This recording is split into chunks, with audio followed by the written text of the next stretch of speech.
Assalamualaikum warahmatullahi wabarakatuh. Perkenalkan, nama saya Clarissa Mingsari dengan NPM 2321707070. Di sini saya akan menjelaskan gambaran umum Provinsi Sulawesi Tengah dan dikaitkan dengan 10 konsep geografi. Provinsi Sulawesi Tengah merupakan provinsi yang dilintasi oleh garis khatulistiwa dan membentang di wilayah Kabupaten Sigi dengan ibu kota dari Provinsi Sulawesi Tengah adalah Kota Palu. Sulawesi Tengah memiliki luas wilayah yaitu 61.841,29 km persegi, maka sesuai dengan peta ini, Sulawesi Tengah terbagi menjadi 13 wilayah administratif yang terdiri dari 12 kabupaten dan satu kota dengan mata pencaharian sebagai sebagian besar penduduk Sulawesi Tengah didominasi oleh pertanian.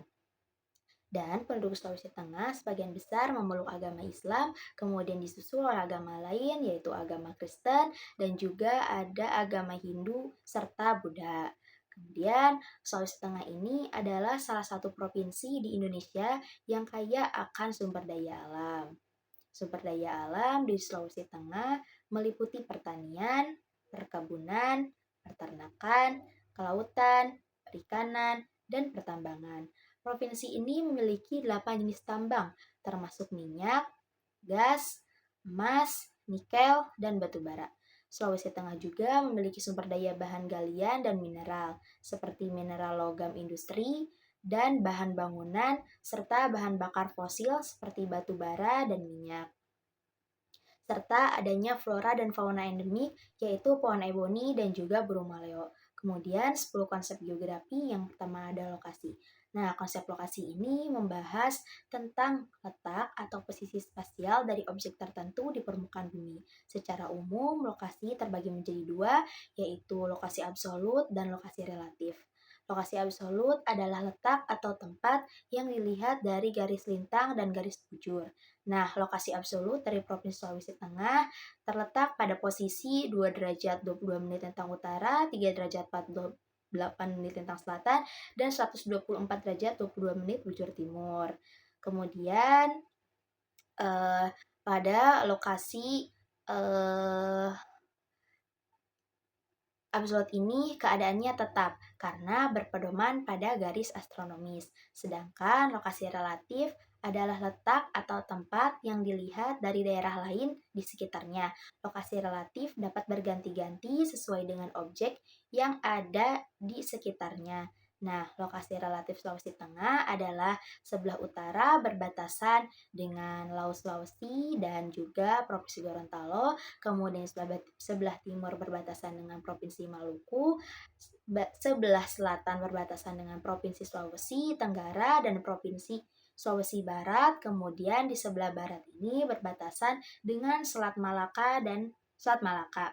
Dan lokasi relatif Kota Palu adalah bagian utara berbatasan dengan Kabupaten Donggala, selatan berbatasan dengan Kabupaten Sigi, di barat berbatasan dengan Kabupaten Donggala, dan di sebelah timur berbatasan dengan Kabupaten Donggala dan Kabupaten Parigi Motong. Dengan adanya posisi tersebut memberikan keuntungan sebagai kota pelabuhan yang strategis. Kemudian yang kedua adanya jarak. Jarak ini adalah ruang yang menghubungkan antara dua lokasi atau dua objek. Nah, konsep jarak ini juga dibagi menjadi dua, yaitu jarak mutlak dan jarak relatif. Jarak mutlak adalah jarak dua tempat yang diukur berdasarkan garis lurus di udara, yang mudah diukur pada peta, dan jarak antara Palu dan beberapa kota besar di Indonesia seperti Jakarta adalah sekitar 1.500 km jika ditempuh lewat jarak darat, dan jika ditempuh melalui jarak udara itu mencapai 1.278 mil. Kemudian jarak relatif bisa dinyatakan pada jarak tempuh, baik yang berkaitan dengan waktu perjalanan yang diperlukan maupun satuan biaya angkutan. Nah, di dalam provinsi, jarak dari Palu ke kota-kota besar seperti Donggala adalah sekitar 30 km yang dapat ditempuh dalam waktu 45 menit hingga 1 jam. Kemudian yang ketiga ada konsep keterjangkauan. Nah, konsep geografi yang ini tuh mengacu pada kemudahan untuk mencapai suatu objek yang dipengaruhi oleh kondisi geografis di suatu wilayah tersebut. Nah, keterjangkauan ini tergantung dari jarak yang ditempuh dan yang diukur dengan jarak fisik, biaya, waktu, serta berbagai hambatan medan yang dialami. Nah, misalkan itu, kota Palu itu dapat diakses melalui jalur darat, laut, dan utara. Yang keempat ada pola. Nah, konsep ini mengacu pada susunan atau persebaran fenomena pada ruang muka bumi. Kota Palu memiliki pola pemukiman yang berkembang sepanjang Teluk Palu dan daerah dataran rendah di sekitar Sungai Palu. Area pedesaan di Sulawesi Tengah umumnya tersebar di sepanjang lembah sungai atau di dataran tinggi dengan pola pemukiman yang lebih tersebar. Kemudian yang kelima ada konsep morfologi. Morfologi ini menggambarkan perwujudan daratan di muka bumi yang merupakan hasil proses pengangkatan atau penurunan wilayah melalui proses geologi. Konsep morfologi ini juga berkaitan dengan bentuk lahan. Wilayah Palu didominasi oleh dataran rendah di sepanjang pesisir dan pegunungan di bagian utara dan selatan kota. Dan kota Palu ini juga dikelilingi oleh pegunungan dan bukit, termasuk pegunungan Pangi dan pegunungan Gawalise, yang mempengaruhi iklim dan penggunaan lahan di sekitar kota. Kemudian yang keenam ada konsep aglomerasi. Konsep aglomerasi ini merupakan kecenderungan persebaran yang bersifat mengelompok pada suatu wilayah yang relatif sempit dan menguntungkan, baik mengingat kesejenisan gejala maupun adanya faktor-faktor umum yang menguntungkan. Aktivitas ekonomi di Kota Palu ini cenderung terkonsentrasi di kawasan pusat kota dan pelabuhan dengan sektor utama seperti perdagangan, perikanan, dan juga pariwisata.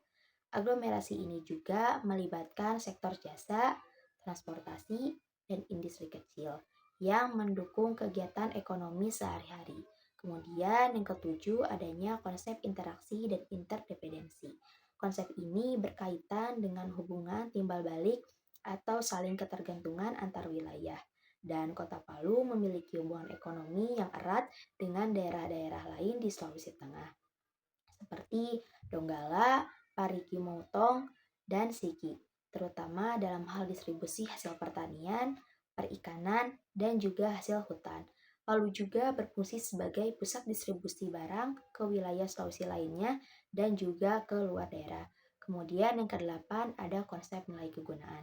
Nilai kegunaan ini mengacu pada kelebihan yang dimiliki oleh suatu tempat atau wilayah tertentu dan memiliki nilai kegunaan yang berbeda-beda berdasarkan fungsinya. Sebagai pusat pemerintahan, pendidikan, dan ekonomi di Sulawesi Tengah, Palu ini memiliki nilai kegunaan yang tinggi. Contohnya adalah adanya Universitas Tadulako sebagai pusat pendidikan tinggi serta pelabuhan Palu ini yang merupakan jalur utama distribusi barang dan logistik. Kemudian yang kesembilan ada konsep diferensiasi area.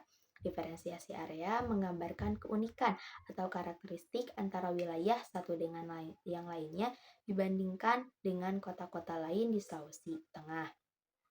Dan Kota Palu ini lebih maju dalam infrastruktur, terutama di sektor jalan raya dan fasilitas pendidikan. Namun, daerah pedalaman seperti di Kabupaten Tojo Una-Una dan Banggai memiliki aksesibilitas yang lebih terbatas dan karakteristik budaya yang berbeda-beda.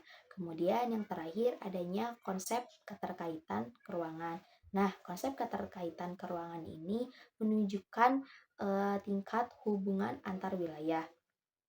Dan Kota Palu merupakan sebagai pusat distribusi barang dan jasa yang memiliki keterkaitan kuat dengan kota-kota lain di Sulawesi Tengah dan daerah sekitarnya maupun dari jalur logistik, dan perdagangan di Palu sangat penting untuk menyalurkan hasil bumi seperti kopra dan ikan ke pasar lokal dan internasional.